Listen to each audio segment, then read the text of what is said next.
Hello and welcome back to the Monthly Cup number 10, and we have an exciting event for you guys. Joining me on the desk to start off with is Scorch13, and we have Trek versus Imperia coming up. How you doing, dude? I'm very excited for this one today. I think it's going to be a great tournament again. Of course, we always see such high level play from these players, and we have kind of as a continuing trend now, just newer and newer names coming into the monthly cup every month now. Yeah, we always have a blend of new faces, new school versus old school.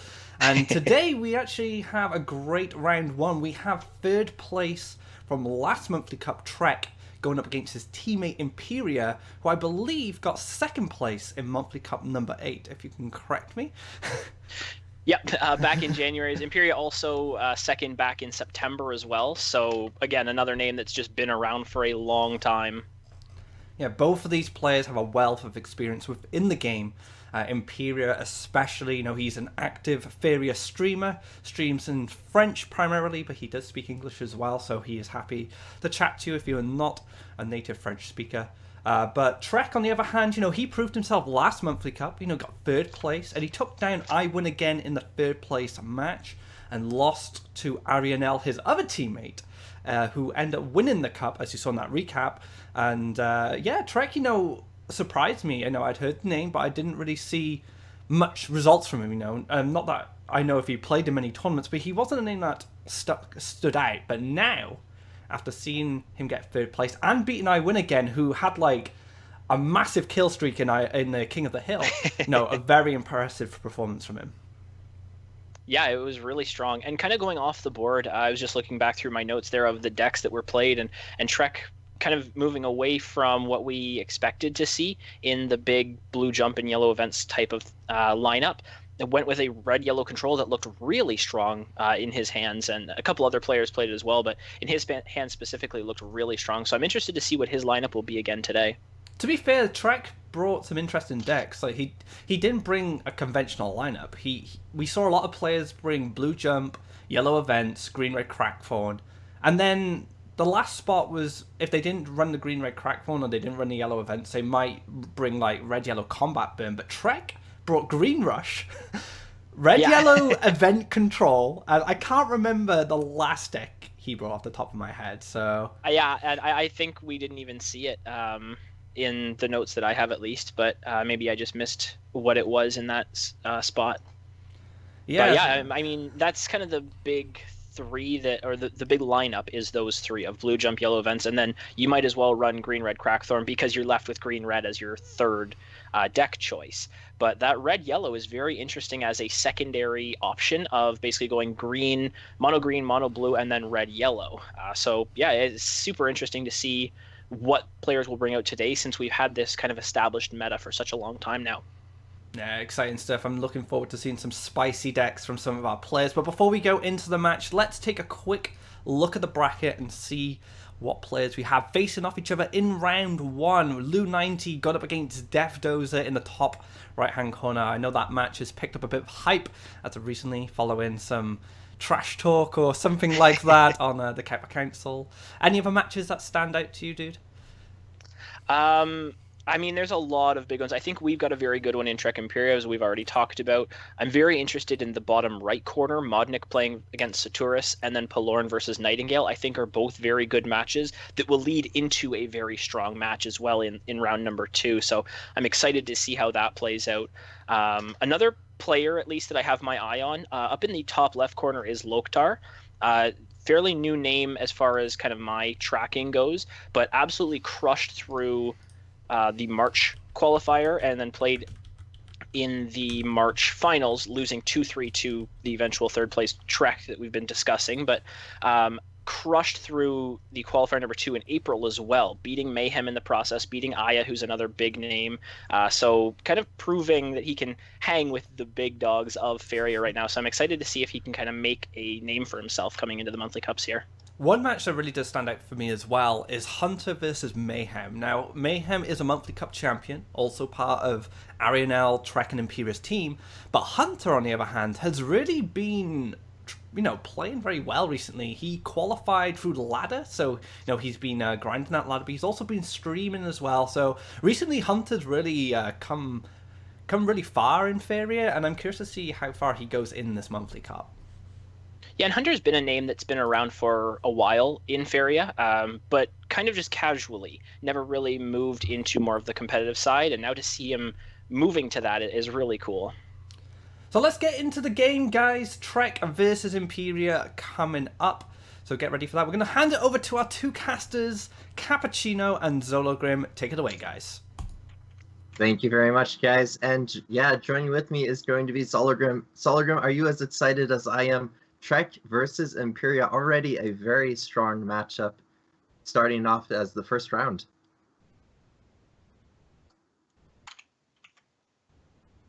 You just muted for a sec, Solo.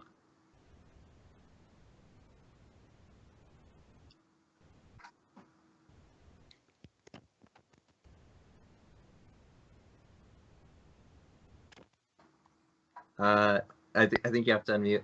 But yeah, okay, so starting the match, we have Trek with a green list. It looks to be like a green rush list featuring that Runin's Messenger. And in the hand of Imperia, we have what looks to be like the blue jump. But, a card that people have been starting to cut from blue jump is Mirror Phantasm. Interesting to see Imperia's running it. We'll get to see how many copies he's running and if he's gone for more of the blue 7 synergy or not. Okay, I hope you can hear me now. Yeah. Okay, I'm really sorry for that. Yeah, as you already said, I think Mirror Phantasm is not what we are by this point used to seeing, especially in the blue jump deck. So I think it might be a sign that we are looking at a bit of a more traditional blue deck, maybe with some 7 synergy, which we haven't seen, at least on level for a while. And I'm really curious to see how it faces up. I think the Mirror Phantasm is especially good against green generally because it's just one more transform effect that you can use to get rid of these big creatures that they often drop onto the board very quickly. Yeah, and starting off Trek, with his green rush list, it looks to be making prairies down the middle, gets the messenger in the middle of the map, and this is going to do really well at contesting Imperia's early creatures, as well as threatening the potential of going face and getting that discounted card. Now, Imperia has the option, he can go for blocking by just placing a lake in front of his orb and summoning the warrior, but then he fears the 3-5 trading. What do you think, Solo? Do you go for blocking face, or do you try and just set up as much efficient creatures as possible? First of all, I think if you're playing Green Rush, going first and having the messenger in hand is definitely one of the best starts you can have, because you can already threaten the orb on your 3rd turn, which is generally what your opponent wants to prevent. And I think it's reasonable that Imperia didn't block his orb because he didn't want to give that land for Trek to step on. But at the same time, if he goes double prairie ahead now, he can already get his first discounted card. And depending on the quality of that card, it could be a huge swing in the match already. But at least he's set up for double collecting this way, if that's what Trek goes for.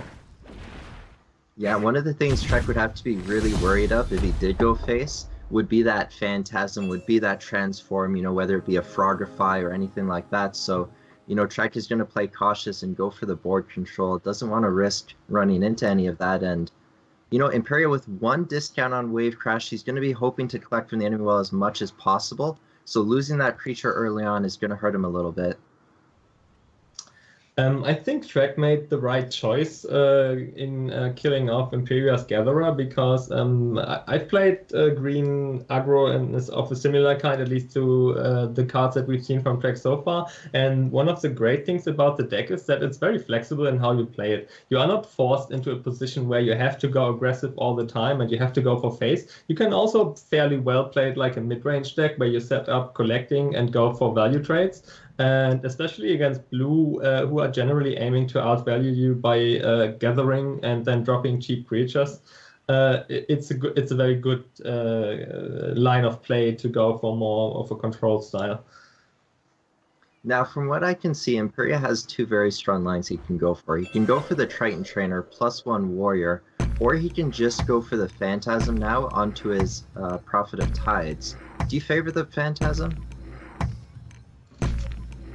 I think I might prefer the trainer actually. The thing with the Phantasm is if Trek has Elderwood Embrace, which we can see he has, it's fairly easy for him to trade away at least the top Phantasm and just jump away with the Messenger, which would put him in a fairly aggressive position where he's set up for some good damage and control of his opponent's side, which is generally where you want to be with the green aggro deck. So oh, okay, but it seems like he's going still for the control route and get rid of the lower Phantasm instead. Yeah, Trek with a fantastic line there. Gets the Embrace on his Messenger, so he's just picking off these blue creatures. He's like, all right, I'm just going to play the value game. I don't need to hit your face. I'm just going to start building up some value onto the board, and that's going to accomplish a few things. It's going to deny Imperia the ability to manipulate his creatures through transform effects, and it also denies him from getting the discounts on Wave Crash Colossus like I mentioned before. Now, typically these blue jump decks like to run 3 Wave Crash, so, you know, those discounts on them can really snowball this game. And Imperia's in a pretty difficult spot now, it looks like, with one of his best lines looking to me like just summoning the Mystic Beast, or would you prefer getting out the Triton Trainer? If you're summoning the Triton Trainer, you kind of want to play your Triton Warrior as the next card because you can't buff the Mystic Beast with the jump buff because it only gets triggered afterwards. So I'm not sure if the Mystic Beast might not be more flexible, but it's still not very attractive to trade like basically 2-1 with the Phantasm and the Mystic Beast just to get rid of the one Messenger. I think at this point he'd wish he'd had a Falcon Dive in hand, which is a card that blue generally when I'm playing against it always seem to have in hand when I wouldn't like them to, but he doesn't have it. We're not even sure if he's running it. I think it's a card that most people have cut from blue jump decks. So it's not something he has access to now anyway, and it seems like he goes for the Triton Trainer and for the buff Warrior next turn most likely. Yeah, certainly. Definitely a card that, you know, blue jump, they usually fluctuate. A lot of them like to run Campfire. Some of them like to stick to the old Falcon Dives that was originally teched into the deck. And yeah, Imperia doesn't go for the draw, instead goes for +1. So I'm guessing that based off that, he's not going to be running Falcon Dives. Maybe it's Campfires instead. And he wants to just get as much efficiency as possible and can't go for that card draw. Now, Trek is in a difficult spot. Well, I say difficult spot, but he actually has a very nice trade lined up. You know, he can double land, get that 5-1 to trade with the Phantasm, and that's, you know, a very great trade for him. At the same time, he can also set up a Messenger aggressive, and it looks really strong to me. I'm trying to see if there's any better lines, but, I mean, that looks as solid as possible, just getting that double land trade and summoning the Messenger. One thing that I dislike about that option is that your Sagami Warrior just sits around doing nothing that turn if you go double land on the left side to trade with the Phantasm, and it seems like that's also not something that Trek enjoyed. So he goes for the less valuable trade, but instead at least he gets his Warrior in a position where he can gather and opens up a spot where he can drop creatures in the future to go for aggressive plays. Yeah, definitely not the line he liked, the one I suggested. It does make him a little bit vulnerable to like a Prophet of Tides to move the Phantasm to trade into that Messenger, but you know, as we can see, Imperia doesn't have it, so he won't get punished. And developing that Triton Warrior as a 6/6 thanks to that Triton Trainer we saw earlier come onto the board, and wow, Imperia with a huge tempo swing now. Yeah, that's definitely amazing. It's basically if it comes down to it, it's a 2-turn clock against Trek, because if he goes face with both of his creatures now, it's 10 damage each turn. So I'm fairly certain that that Imperia is looking at. So I'm fairly certain that Trek is going to have to try and get rid of at least one of these guys right now, and he only has one buff in hand, so he could kill the beast, the Mystic Beast, but then he'd just get run over by the Warrior. So I'm not sure if that's what he prefers, but we'll see. Yeah, he's also able to develop the Sagami Warrior, though, so he can try and fight for the board, and it looks like you're right, he is worried about getting outraced, so He's going to try and play the value game, it looks like, and I imagine the Triton Warrior will get dashed over. One thing that I might have actually liked in this situation is to try and get the Tiki Caretaker a bit lower on the board, so that maybe he could use a Caretaker as a remaining 1 damage on the Warrior, because as it looks now, he might be forced to trade both the Warrior and the Messenger into the Triton Warrior, which would be a huge gain in tempo for Imperia.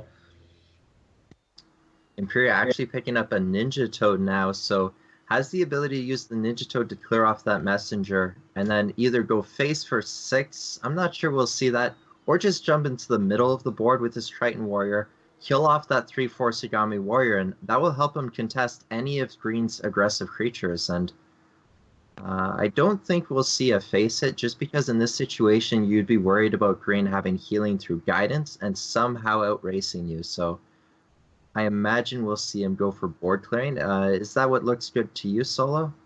Yeah, absolutely. I think the Ninja Toad is amazing to draw from Imperia. On the other hand, he's 9 cards into his deck. If you play 3, I think it's fairly average chance to draw into it. But it's definitely one of the best options of getting rid of the Messenger, and then he can probably just kill off the Sagami Warrior and, like you said, go to the center position with this Triton Warrior at the same time, so he can react to anything that Trek might put out next turn. But as you can see, he prefers to go for a different line again, and wants to keep the option of having the powerful option of having the buffed Ninja Toad, I guess. So Trek picks up a Deepwood Grizzly. Now this is a card you don't actually see in Green Rush that often. It's a very sturdy creature, but it is very vulnerable to chargers and things like that. But with the Feed the Forest picked up, he's able to ritual it if he wants by feeding it off and gaining that plus, +2 Faeria. Now, looking at the lines, I imagine we'll see the Messenger trade into that Warrior. It doesn't look like there's much better, but he may go for the card draws first. He can develop the Shrine, hit face with the 3/4 Sagami Warrior, feed it, and then Deepwood Grizzly, feed the Grizzly, and see what he gets from there. One thing to note about the Ruined Shrine is that often, if you're playing it in an aggressive deck, it's basically free Faeria, because rarely, if the game is going well for you, the opponent rarely gets a chance to kill it off. But this is a match where actually it might just be a 2 Faeria for both kind of deal, because as it sits now, Imperia has creatures near Trek's Orb, so he might, if he needed the Faeria, he might be able to just kill off the Shrine whenever he wanted to. Yeah, and it looks like Trek wants to play this safe. He wants to be able to contest Imperia's creatures because, you know, one thing that can be scary is blue just starting to hit your face and then dropping a 7/7 Colossus, and it looks like Trek wants to play it as safe as possible by keeping that Grizzly in a center tile. And he does have the ability to feed it off in case he's not able to reach the enemy creature. So it's not going to be, you know, too out in the middle of the map, because he does have the feed. And looking at Imperia's hand now, Imperia picks up Water Ellie and Ninja Toad. Can go face for 6. Doesn't look that great. He's able to kill off the structure for +2 Faeria, though. I'm trying to figure out which of these decks has the better late game, because as we can see, Trek is going for a very conservative line of play so far. So it seems like he's trusting that he'll probably be able to close out a win in the late game. But on the other hand, Imperia has been collecting from the enemy wells quite a couple of turns now. So I think the Colossus might be even down to 4 cost by now. So once he starts drawing into those, I think Trek will be in a lot of trouble, and I think he might be forced to put down more aggression in order to get at least an advantageous position that might force Imperia to go for the defensive plays very soon. Yeah, and Trek's in a very difficult spot here. He's going to go for the Oakleen feed combo, knowing it's going to be buffing that Verduran, unless he were to have top-decked a different creature from the feed. And this is really bad because it opens you up to exactly what Imperia just drew. It opens you up to blue's transformations. So Frogify's Phantasm, like we saw before. But yeah, that Frogify going to be a huge punish on that Oakleen fed Verduran force. Yeah, that's just brutal. It's like if you wanted to showcase why you don't want a single big creature against blue, this is why. Um, uh, Obviously, the track didn't have a lot of options because he didn't draw into other creatures. But yeah, that's just horrible. Basically, he got like 4 Faeria and 2 toughness on the Triton Trainer out of his 12 Verduran force. Now, how does Trek come back from this? Trek just lost his ace. Do you just hope to find like another Verduran and hope it sticks? I don't think he can, to be honest. I mean, at this is what the games against blue that we've all seen, where you hang on for like 10 turns and then at some point it's just they control every well and have 4 creatures on the board and you don't have anything. And that's why blue is such a strong deck, in my opinion, because it has so many options at its disposal. Yeah, it looks like Trek is just going to go all in on his buffs, fearing the possibility of both the Ninja Toad and the 3/1 Triton Trainer clearing it off. So wants to go ham, and Imperia finds his second transformation. So really punishing these preemptive buffs by the green player. Yeah, I think it's just adding insult to injury at this point. I mean, if he needed to, he could have just as well traded into the 7/10 with both his creatures, like you said, and still be left in an advantageous position.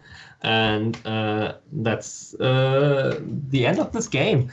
And I'm really curious to know if this was what was bound to happen in any way with how the draw stacked up for both players, or if it was actually something that might have gone differently if, for example, Trek had gone for more aggressive plays in the early game. Yeah, definitely a possibility, especially because we didn't see any wave. Or actually, we saw one wave crash Colossus, if I'm not mistaken. So I don't think so, actually. I'll have to keep track of that then. Maybe Imperius cut them. We did get to see any pretty decent into the deck. But there is a campfire in the hand of Imperia, so it looks like Imperia's opted in to go for the campfires instead of the Falcon Dives. Now, some players do a mix, some prefer one over the other, and it looks like Imperia favors that campfire. And in the hand of Trek, we have Trek with what looks to be like Yellow Rush. Is this Yellow Rush up against a blue jump deck? I mean, it used to be, Yellow Rush used to be a fairly great matchup against mono blue decks, but then again, with the advent of Triton Trainer, blue decks have gone more aggressive and are able to put out more pressure in the early game. So I'm not sure how this matchup will go along with all the nerfs that we've seen on Yellow Rush over the last couple of patches. And I mean, Aurora in Imperia's hand is not going to make this any more easy for Trek for sure. Yeah, definitely a solid point. But at the same time, the 3 Mystic Beasts, the Wave Crash, there's a lot of cards now being ran in blue that can make you very vulnerable to an early start from Yellow Rush. But, this Triton Warrior is going to be a huge monster for Trek to deal with. Unless he's able to find a Soul Drain, one of his best ways of dealing with it is just hoping to avoid it and then eventually killing it with like a Monk and a Wind Soldier as it stands.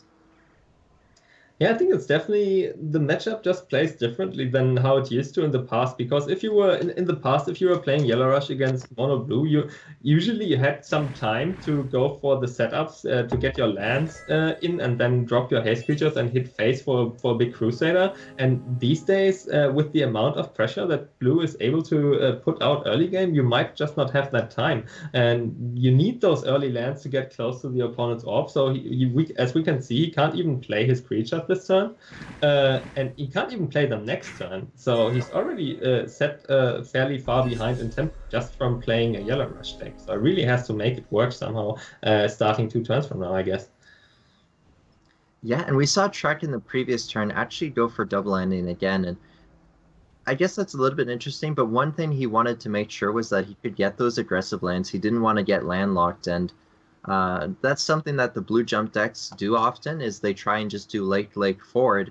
And one of the advantages of doing that as the blue jump deck is you then jump into the middle, and you can threaten getting enemy wall spots or just racing the Yellow Rush deck. And in the instance where they double land, if Imperia was able to hit face, he probably would have prioritized it over collecting, but in this situation he wasn't able to, went for the well, and yeah, he's just going to be collecting a ton of Faeria. Looking at his hand, it doesn't look like there's too much he can do. He could go for summoning a preemptive wave crash without getting the discounts, just so that he has even more bodies to fight with. Is that something you favor, Solo, or would you rather try and wait, jump up, double land, hope to get the aggressive lake and start discounting them?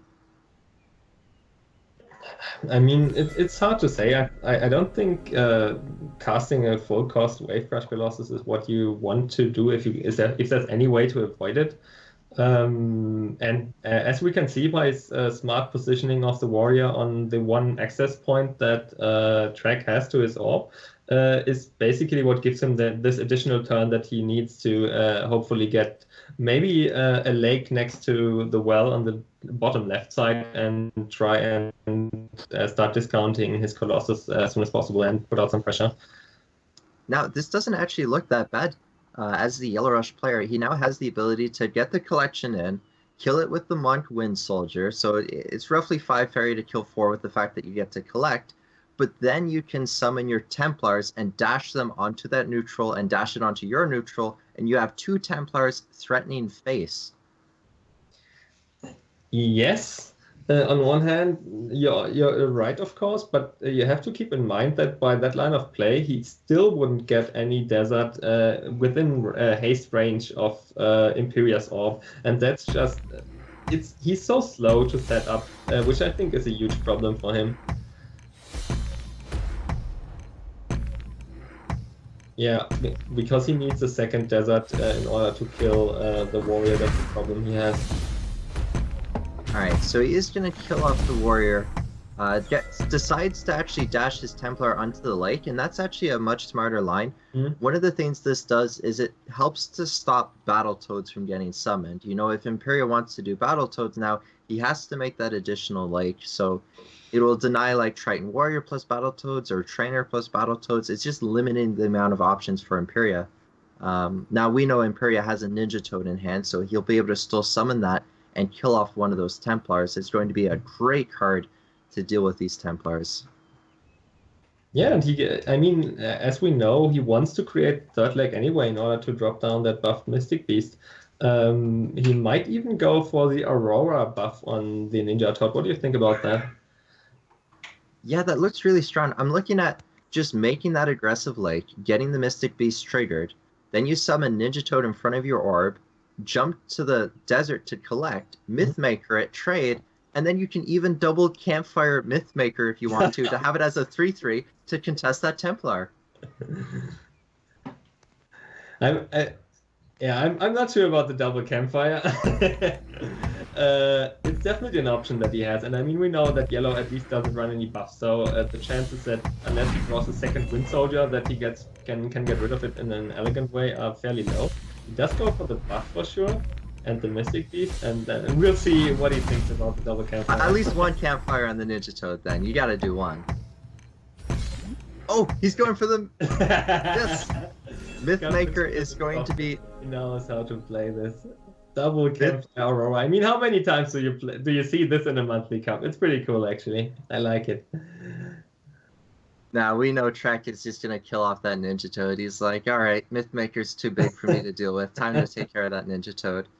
And Time of Legends actually picked up for Trek, and this could reveal 2 different things. It could be he's running Doomstays and Radiance, or it could just be he really likes Kaleem in the Yellow Rush deck.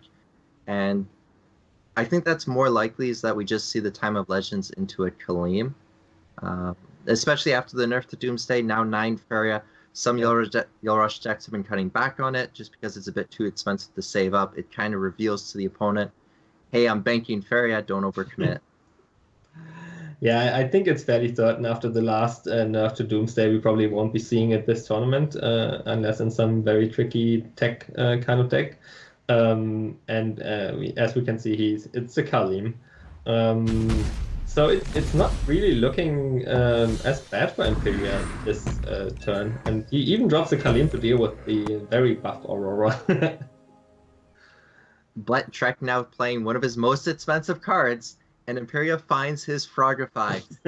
These Frogifys are a pain for Trek, coming down exactly on the turns where Trek commits his most amount of Faeria, and I guess Imperia. this is what we call the caster curse. Me making fun of Aurora being victim to Kalim, and then he's just, nope, Frogify. Yeah, confirmed in the tournament, Mythmaker is stronger than Kalim. And Imperia now with the difficult decision of, do you collect or do you go face? Are you so far ahead against the Rush player you can just start putting him on a clock? Or do you want to play it safe and just keep collecting and building up that advantage? And this is what Imperia looks to be debating. I can't imagine it's drawing a card. It's got to be just considering whether you go for that collection or not. I think you really want to reduce your Wave Crash Colossus further, and that means if he went for the aggressive, for the face hit there, he would have to jump back next turn, which is not really that amazing as a play. He does have one more Prairie remaining, right? Yep. Yeah, okay, so he's probably going to put that on the bottom left, I think. Or maybe not. Or he might. Or actually, it's more likely he's going to seal off one of the remaining access spots to his orb, because as we can see, Trek still wasn't able to manage to get Desert in the haste range of Imperia's orb, which is a huge problem this deep into the game for a Yellow Rush deck. Now, a card you don't usually see in Yellow Rush is Charger. So interesting to see Trek's running Charger. It could mean that we get to see Flash Winds. It could be that maybe he's also running Colossus then if he's adding in events for the Charger. So it's going to be interesting to see how Trek has actually put this deck together, because, I mean, Charger sticks out as a strange card to me. I've seen it in some more mid-rangey Yellow Rush decks. I mean, not every Yellow Rush even ran the Demons for some time. But I'm wondering which kind of events he's running in order to justify it. I mean, he will definitely have like triple Soul Drain, then most likely double Last Nightmare, maybe one or two Choking Sands. And finally, Aurora is going to die, but at least she takes a Charger with the second Frogify, which is just crazy.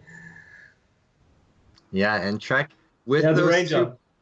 Trek with prayers stuck in his hand still really wants to find a haste unit sometime soon. Now he has the ability to make that aggressive desert, get the demon down, and I mean, it's got to hit face. There's no way Imperia Frogifies it, has like a shifting tide to move the Mystic Beast to jump kill it, right? It looks like it's going to go face. Yeah, this is a turn that Trek has been working fairly hard for, but it might just be too late, because as we can see, Imperia has two Colossus in hand already, and once these go down, like probably one this turn and the other next turn, it will be insane pressure on Trek's side of the board. And I'm not sure how he'll be able to deal with it, but he still has double prayer, and he can see what he finds with those. Yeah, Imperia looks at that demon and says, hey, you're taking 2 damage per turn. Time to put you on a clock. I can hit you for 4 and set up the Colossus to go face as well. It's going to be 11 damage, and, you know, it's a 2-turn clock. Trek needs an answer. He has the Last Nightmare, so it's going to slow it down a little bit, but Imperia, with that additional Wave Crash Colossus coming down, is going to be another threat for Trek to deal with. And that's just the power of these Wave Crash Colossus. Once the blue deck gets to collect in the early game, it's just it costs Trek more to get rid of it than it costs Imperia to go down, to put it down, and he's already ahead in Faeria, so that's a big problem for Imperia, for Trek, sorry. Now he picks up a Sagittarius, not worth playing it because I think he's hoping to find a Last Nightmare, and unfortunately he doesn't find it. And that looks to be game, unless Monk can somehow pull something I'm not thinking of. Yeah, I don't know what it could be, actually. Choking Sand, yeah, okay, wouldn't even work. So, yeah, it's looking rough for Trek right now, because he already took the deck that he thought was the best matchup against Blue, and didn't manage to pull out a win, so we'll have to find out what he has left. Something red, I suppose.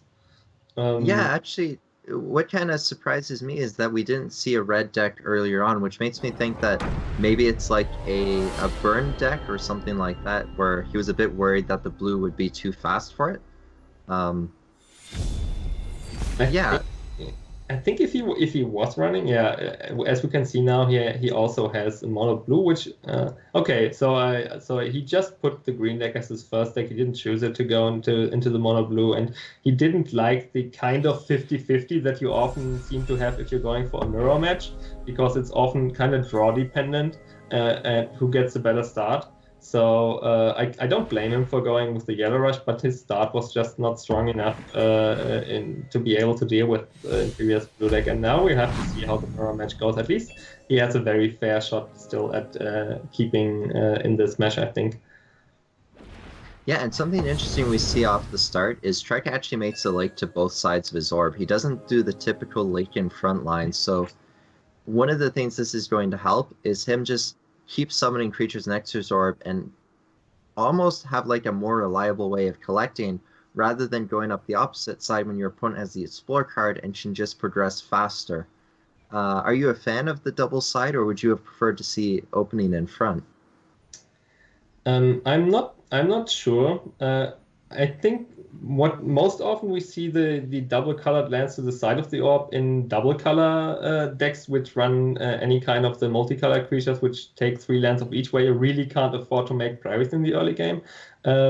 As it is now, I'm not sure if it was really necessary for Trek, but I'd also like to point out that we haven't seen any Battletoads in Imperia's deck so far. So I'm curious if he might have actually just cut those, because we've seen like 20 cards from him at this point, and which would really surprise me, because Battletoad is what I consider one of the staple cards in any blue deck, but we haven't seen any from him, so maybe he just doesn't run them. What do you think?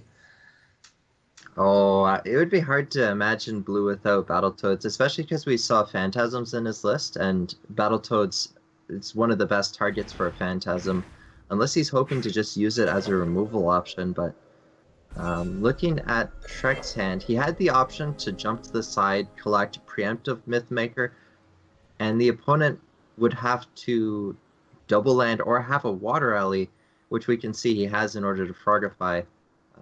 With double landing, he wouldn't be able to, so a bit surprised that Trek didn't actually go for that Collection Mythmaker line, and I mean, he avoided disaster as Imperia actually picked up the Water Alley.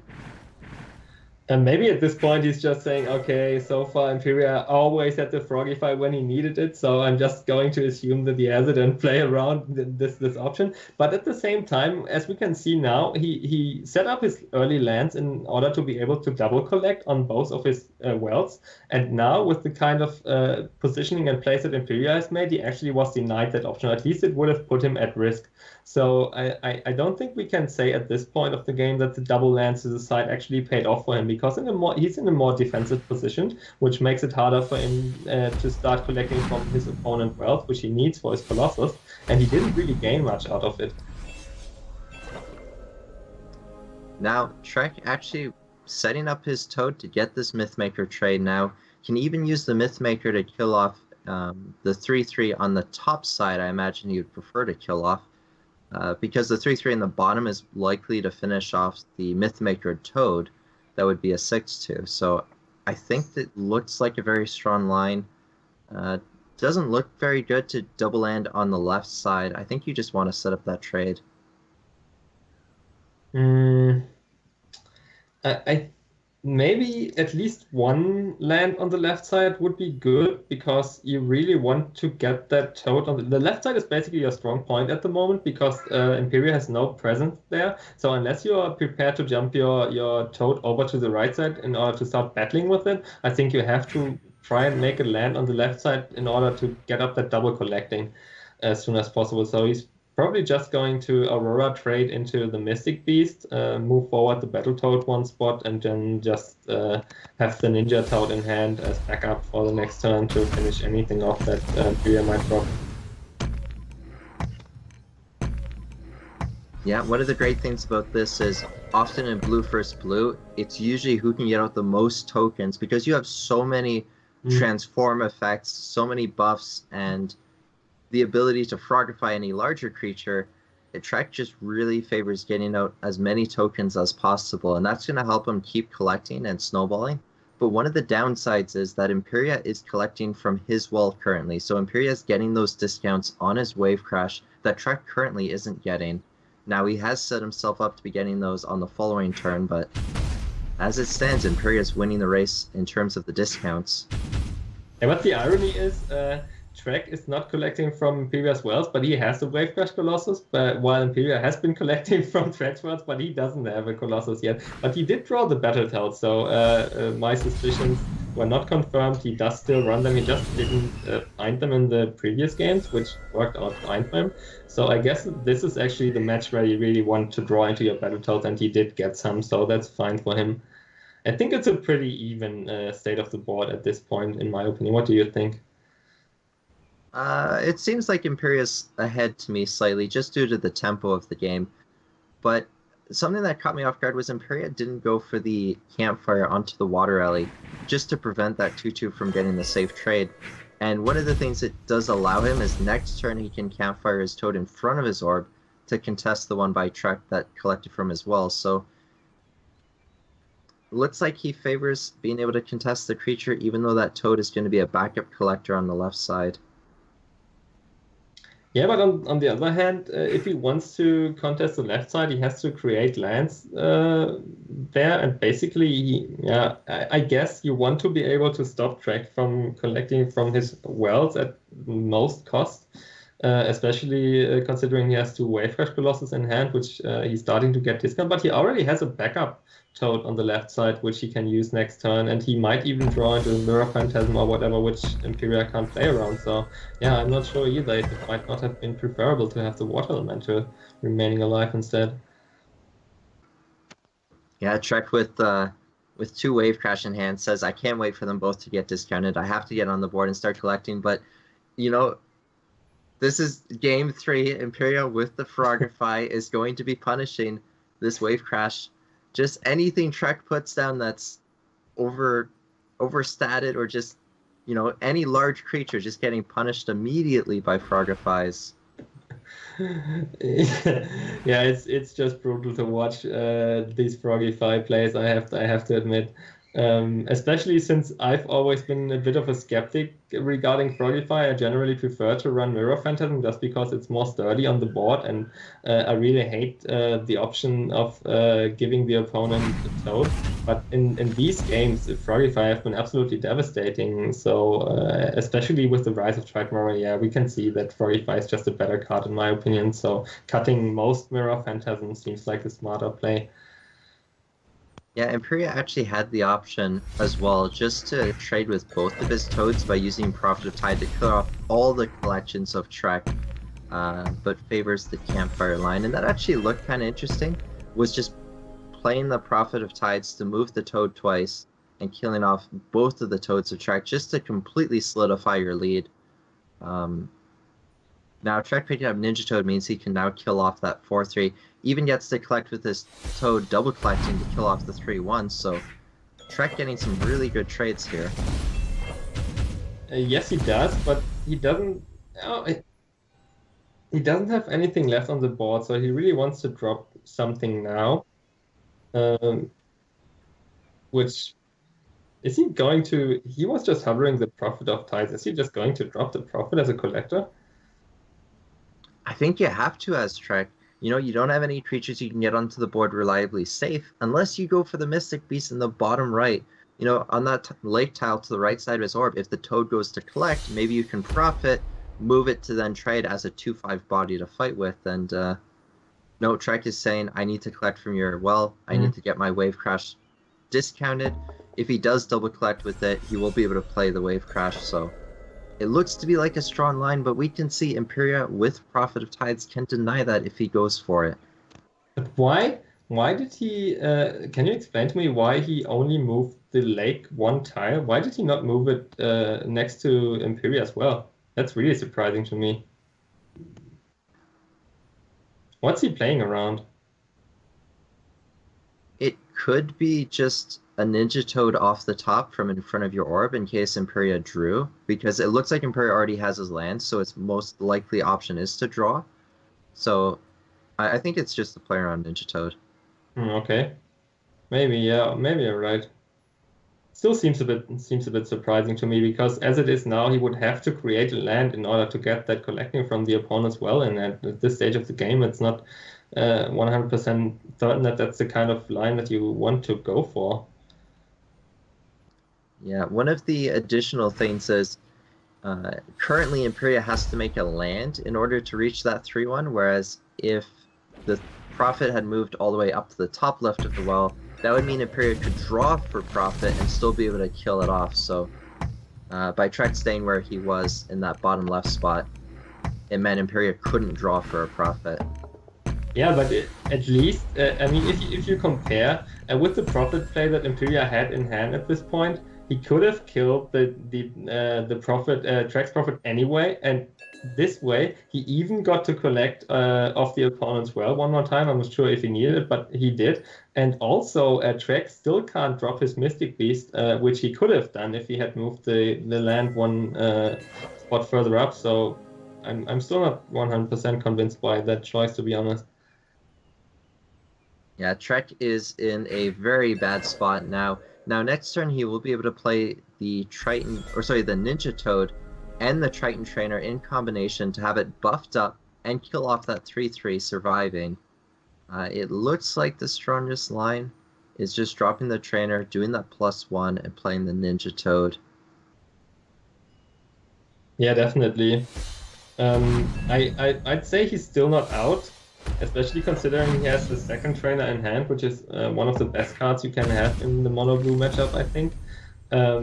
But he is definitely behind in board pressure, which is never a good thing against a blue deck. Definitely, and Imperia actually, without finding any of his Wave Crash Colossus yet, he's not able to really showcase his lead in the matchup, but he does pick up a Phantasm now, which will survive from the Triton Trainer and start to go face. He might be a little bit worried from that Ninja Toad being able to reach it, though. He could use the Sunken Tower to kill off the 3-3. Actually, hold on, he can just Phantasm and use Sunken Tower to trade. That looks to be the strongest line. And not buff anything with the Mirror Phantasm at all, you mean? Phantasm your Prophet of Tides, and then trade into the 3-3. Yeah. And then even if Trek has some kind of movement ability of his own, he would still have traded 2-for-1, basically. It looks like he's debating whether or not to just summon the Warrior instead.